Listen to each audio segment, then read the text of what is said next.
Moving on to question 9 now. We have a question on complex numbers here.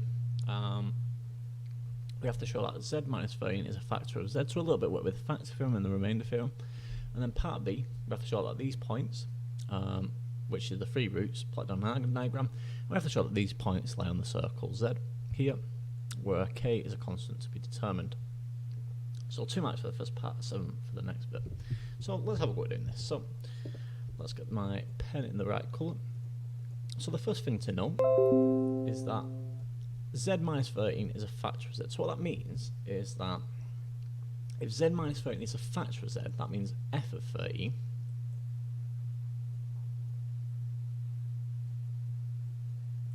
is equal to 0. So f of 13 will be equal to 0. So let's plug 13 into here and see what we get. So we're going to get 13 cubed minus 23 lots of 13 squared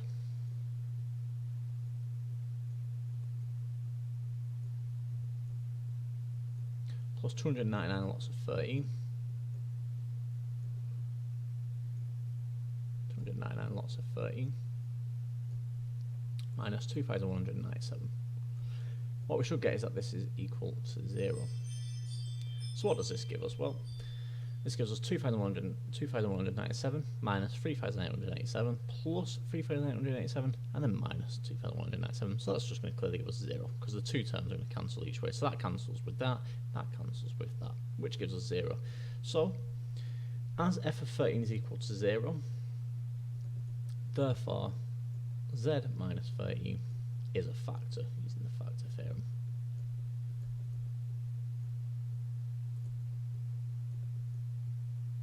Is a factor.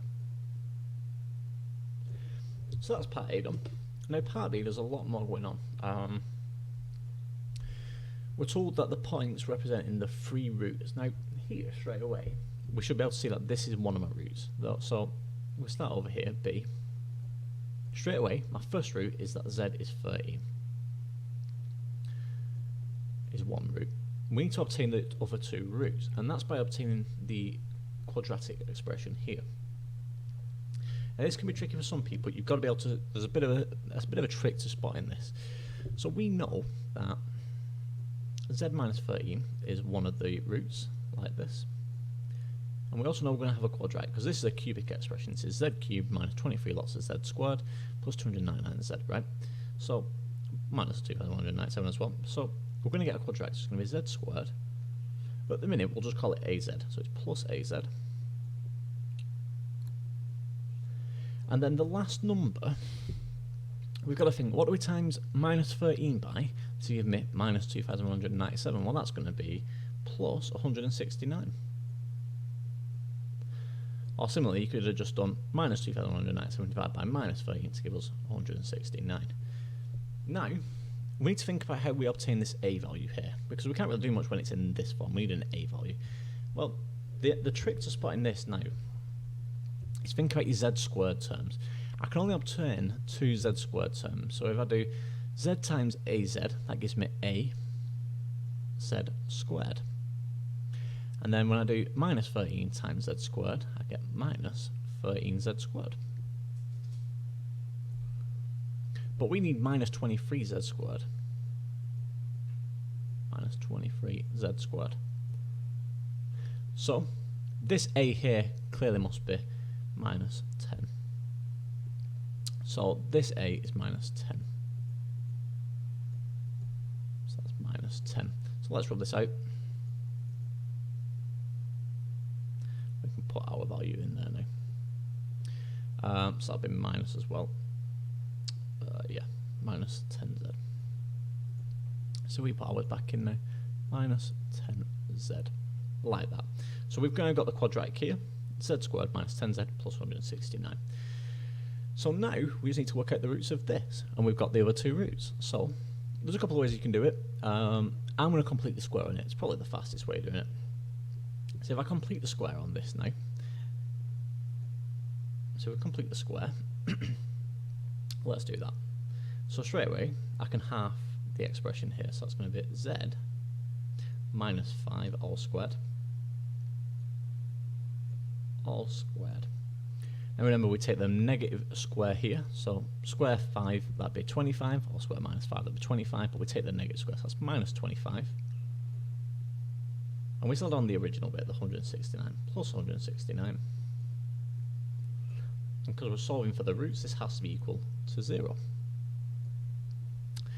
So let's keep simplifying here. This will still be z minus 5 all squared. This will come to 144, and then we can take it onto the other side, so that's minus 144. Minus 144. Now we can square root, so z minus 5 is going to be equal to the plus or minus. Remember, we take both the positive and negative square root. That's how we're going to get 2 roots of minus 144. Minus 144 like that. So we're nearly there now. Let's just finish this off. So therefore, z has the 2 roots. So z is equal to 5 plus or minus the square root of minus 144. So we know this has 2 other roots now. So it's going to be, so the 2 roots extra now are going to be 5 plus square root of minus 144. And that's going to be also 5 minus the square root. But I should have actually simplified these. This we can simplify as 12i, right? So 5 plus or minus 12i. Don't think we can simplify this to 12i. So I'll rub these out, we can rewrite that in. So I'm rubbing the question off as well, apparently. So I'll put these in as well. Let's do that. So we put these in now. That's going to be 5 plus 12i and 5 minus 12i. So we've nearly done now. We just need to show that these points do lie on the circle. And the way to do that is to find the magnitude of these roots. Now notice 5 and 12 is one of the Pythagorean triples, so we know these are going to come to 13, but let's do it anyway. So do it down here. The magnitude of 13 is clearly 13. Right, we don't need to even work that out. That's just going to be 13. The magnitude of 5 plus 2i, so that's going to be 5 squared, plus 12i, sorry. That's going to be 5 squared plus 12 squared gives you 169. Square root that to give us 13. And then similarly, 5 minus 12i, if we find the magnitude of this, this is also going to give us 13. So clearly, k is 13. So the last part, you've just got to find the magnitude of the roots to show that it lies on the circle here, giving us the value that k is 13. So I hope that's okay, guys. Quite a tricky little last part there. But again, be sure to leave a comment if anything was unclear. I'll get back to you as soon as possible.